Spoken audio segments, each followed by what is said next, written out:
Hello students.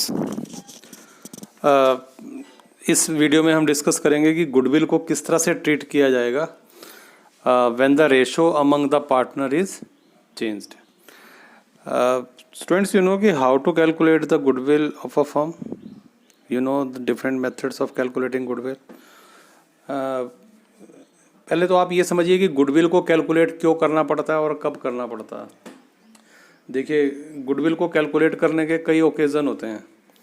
Suppose we are to sell our business, तो जिसको हम अपना बिजनेस बेच रहे हैं तो उससे हमें एक गुडविल की पेमेंट लेनी होती है। एक ओकेज़न ये होता है कि when the ratio among the partner is change then we will have to calculate the goodwill. When a new partner is being admitted, when a partner is being retired, तब भी हमें गुडविल निकालनी पड़ती है।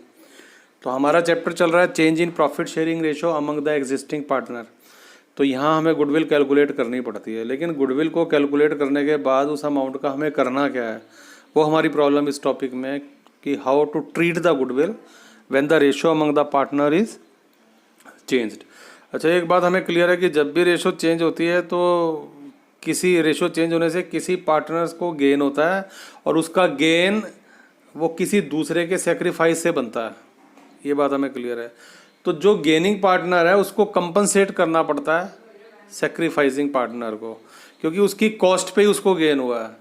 तो ये कंपनसेशन जनरली तीन चीज़ों में किया जाता है। एक तो गुडविल में, क्योंकि गुडविल को अर्न करने में सबके एफर्ट थे, लेकिन आज रेशो बदल दी। तो रेशो बदलने से जिस पार्टनर को सेक्रीफाइस हो रहा है तो उसको कंपनसेट करेगा वो पार्टनर जिसको गेन हो रहा है।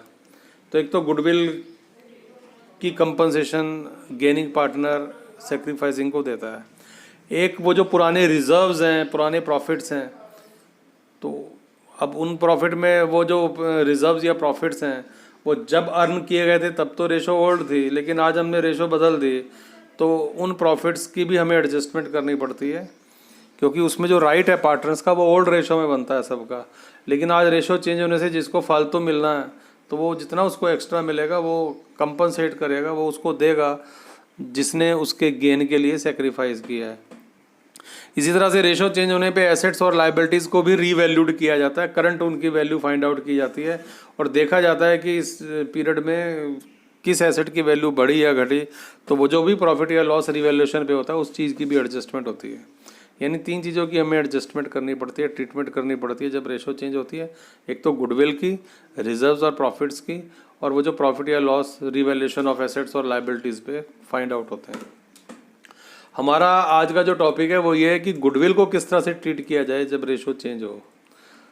तो एक बात हमें पता है कि जब रेशो चेंज होगी तो गुडविल को कैलकुलेट करना पड़ेगा, निकालना पड़ेगा। अब निकाल के उस अमाउंट की किस तरह से ट्रीटमेंट करनी है वो हमारी प्रॉब्लम है। चलिए हम इसे एक एग्जाम्पल से क्लियर करते हैं। मान लिया सपोज ABC पार्टनर है, 3:1 में डिवाइड करते हैं। ये इनकी ओल्ड रेशो है। आज 1 अप्रैल 2020 नया साल स्टार्ट हुआ और इन्होंने अपनी रेशो 2:1 ये कर दी। अब आपको पता है रेशो चेंज होने से किसी को गेन होता है, किसी को सेक्रीफाइस होता है। तो जब हमने कैलकुलेट किया तो पता लगा कि A ने सेक्रीफाइस किया है 3/30 का, और B और B को गेन हुआ है 2/30 और C को भी गेन हुआ है 1/30। अब B और C दोनों का गेन A के सेक्रीफाइस के इक्वल है। तो आज जब रेशो चेंज हुई 1 अप्रैल 2020 को, तो हमने फर्म की गुडविल कैलकुलेट की। सपोज फर्म की गुडविल 3 लाख आ गई। वो किसी भी मेथड से निकाली हो, क्वेश्चन में कई बार गुडविल का अमाउंट दिया होता है, कई बार हमें निकालना होता है। तो हमें डिफरेंट मेथड आते हैं गुडविल को कैलकुलेट करने के। तो हमने गुडविल कैलकुलेट कर ली। सपोज हमारी गुडविल 3 लाख है। अब 3 लाख का अगर हम 3/30 निकालें तो पता लगेगा कि A को रेशो चेंज होने से 30,000 की गुडविल का लॉस है, नुकसान है। और B और C का अगर हम 2/30 और 1/30 कैलकुलेट करें 3 लाख का, तो हमें पता लगेगा कि B को 20,000 एक्स्ट्रा मिलेंगे अब गुडविल में और 10,000 C को एक्स्ट्रा मिलेंगे। लेकिन उनको ये गुडविल में इस एक्स्ट्रा को लेने का राइट नहीं है। तो रेशो चेंज होने से जिसको नुकसान हुआ है उसको ये गेनिंग पार्टनर कंपनसेट करेंगे। आपको पता है कैपिटल अकाउंट का बैलेंस क्रेडिट होता है। जब हम किसी पार्टनर की कैपिटल को और क्रेडिट कर देते हैं, इसका मतलब उस पार्टनर की कैपिटल बढ़ गई, उसको हमने और दे दिया। अब फर्म ने उस पार्टनर को ज़्यादा देना है।